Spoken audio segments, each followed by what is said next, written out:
Okay mga ka-agrich, isang pinagpalang araw para sa ating lahat. Yan, so makikita nyo, tumutubo na yung ating mga pinunlang talong. Yan. Halos lahat ay tumutubo na, yung iba humahabol pa. Yan. So napakasayang araw nito para sa atin, para sa akin. Dahil nakikita ko na tumutubo na yung ating mga pinunla. Nakakawala ng pagod pag ganitong nakikita natin na nagbubunga. Hindi pa naman nagbubunga pero parang bunga na din kasi tumubo. So ayan.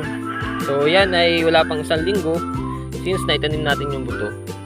So maghihintay pa tayo ng almost 3 weeks dahil 25 days from the paglalagay ng buto, siya pwede nang i-transplant sa ating mga plots. So ito naman yung ating punlang pechay. So halos 5 days pa lang to, 3 or 4 days. Yan. So kung makikita nyo, hindi pa sila gaanong kalalaki, kaya hindi pa sila pwedeng i-transplant.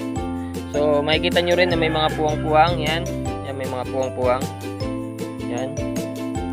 May puwang din dito. Yan, dahil yan sa mga mga manok na gala, sa mga palaka na naglalagi dyan tuwing gabi kasi gusto ng mga palaka na malamig yung lupa. So pag pupunta ako dito ng hapon o gabi, nandiyan na. Okay mga ka-agrich, isang pinagpalang araw para sa ating lahat. Yan, so makikita nyo, tumutubo na yung ating mga pinunlang talong. Yan. Halos lahat ay tumutubo na, yung iba humahabol pa. Yan. So napakasayang araw nito para sa atin, para sa akin.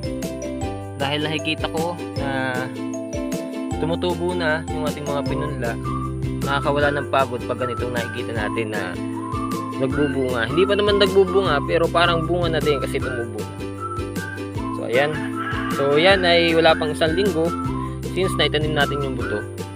So maghihintay pa tayo ng almost 3 weeks dahil 25 days from the paglalagay ng buto, siya pwede nang i-transplant sa ating mga plots. So ito naman yung ating punlang pechay.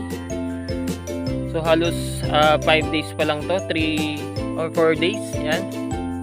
So kung makikita nyo, hindi pa sila gaanong kalalaki, kaya hindi pa sila pwedeng i-transplant. So makikita nyo rin na may mga puwang-puwang. Yan. Yan, may mga puwang-puwang. Yan. May puwang din dito. Yan, dahil yan sa mga mga manok na gala, sa mga palaka na naglalagi dyan tuwing gabi kasi gusto ng mga palaka na malamig yung lupa. So pag pupunta ako dito ng hapon o gabi, nandiyan na.